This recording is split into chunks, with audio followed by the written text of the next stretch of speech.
we worked together with these the choreographers that helped us, you know, work out a way of it working, where she sort of gets hold of my head and she does this Matrix style flying kick and, you know, gets the better of me. Because that was the only way it was going to be believable. So it was fun. I really enjoyed doing the sort of fighting scenes. So, no, I loved that. I thought it was good. I thought it was a good story as well. I enjoyed it. Yeah. I should do that tonight.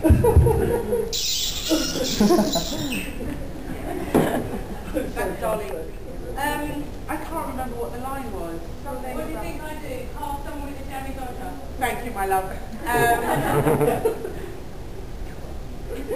No, I know, but I'm trying to think of in what context I said that again.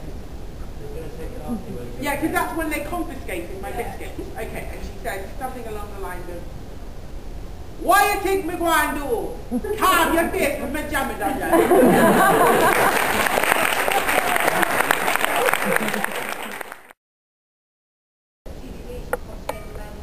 Well, we didn't comment on that, yes, because the two things that Sylvia couldn't afford were black people and lesbians, and suddenly Mandy is her greatest friend. And we said, we just didn't understand why. I mean, it was fine, we worked very well together, and but I think they thought that Sylvia had perhaps seen the light. I mean, she did go away, you know, to be taught about her racism and how to treat our coloured friends and how to treat the light. So perhaps they thought they should tell her about everything else as well. But at the end of the Christmas special, I have to tell you, I'm seen dancing with my gay son and his boyfriend to YMCA. And they've decided that Sylvia has seen the light at last. That's become part of me. I mean, it's in the pantomime, they've written it in the pantomime. I mean, everybody will expect me to say it. It happens in door-shaped chairs. That's one. Yes.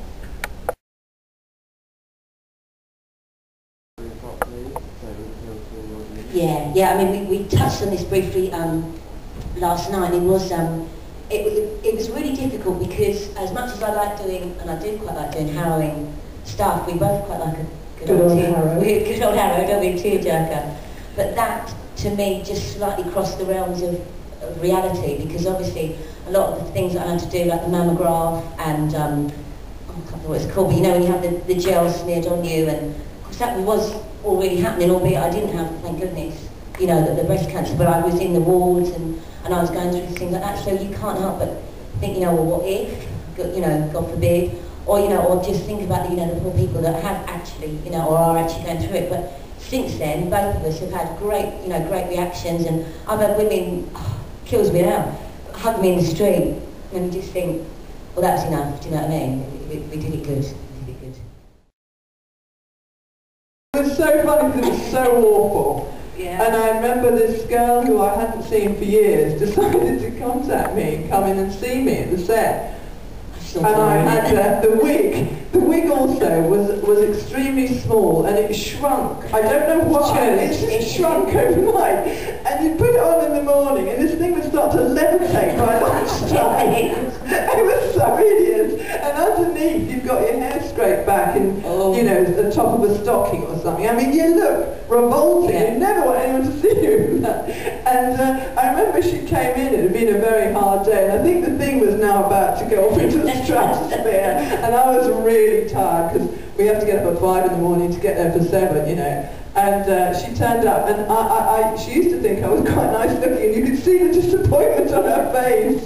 But yeah, they were awful. They were awful. They were terrible times. What did we call them? The theatre cat? I can't remember. I hated that thing. But I do look at that, and I actually look at those series, and I go, oh God, how did I look like that? How did I never, ever, ever cut my hair again? No, never. But then we had to have it.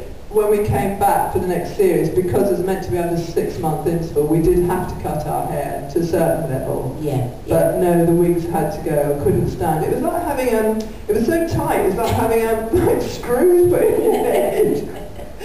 And I remember we were doing. Do you remember we were doing oh, somebody was getting married for the form teacher. I think it was Babs was getting married, and we'd been hanging around for hours, and I remember, oh, sod this, and I put my hand up, and I had this very short skirt on. And you know that, I don't know if you've seen that poster of the girl in the tennis thing doing this as she walks up? She did it. Linda Henry could not stop laughing. Anyway, yeah, so. There's no way on God's earth I could ever do anything as disgusting as that. So I went to see the producer and I said, Brian, I can't do that. It's just too disgusting. And she said, believe me, Kika, you'll be able to do it. It'll be fine. You'll find out that it's disgusting. Anyway, we turned up on the day, and I was really just not in a good mood about this. I was really upset. And this actor had been brought in to be what, I'm not going to use the word, but you know, well, a tosser basically, and to do the job. And I just looked at him and I thought, how did you do the audition? But apart from that, what a nasty thing to have to do, you know. Or I've gone for a job as a tosser. It's only one a couple of things, but you know. And I just remember thinking, this whole thing is so disgusting. I feel dirty. Anyway, Minx here thinks, well, we must make it a happy event for her. I was trying to be nice. As if. So I'm sitting opposite him at the table, you know, and he's doing stuff, and we were sort of rehearsing it, and to my intense horror, I heard this awful farting noise, and then belching, and I looked at him and I thought, oh no, he's nervous, and he's got something wrong with his stomach. Glass of water. And he said, no, I'm fine. And this farting went on. I thought, this is so awful, it's so disgusting, this whole thing is turning into a nightmare.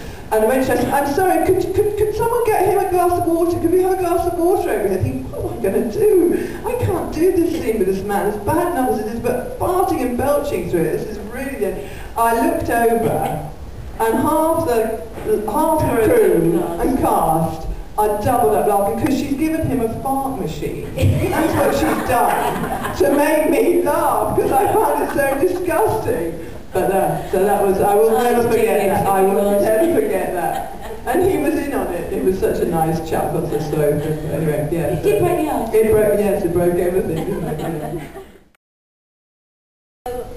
I don't know, but I do think it's a big shame, because I do think that they should have possibly done, all the characters that are still alive, they should have rounded it off.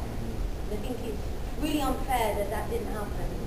Because even if it was just a special, a one-off special, an hour long, 90 minutes long, even a couple of episodes, I don't know, but something should have been rounded up.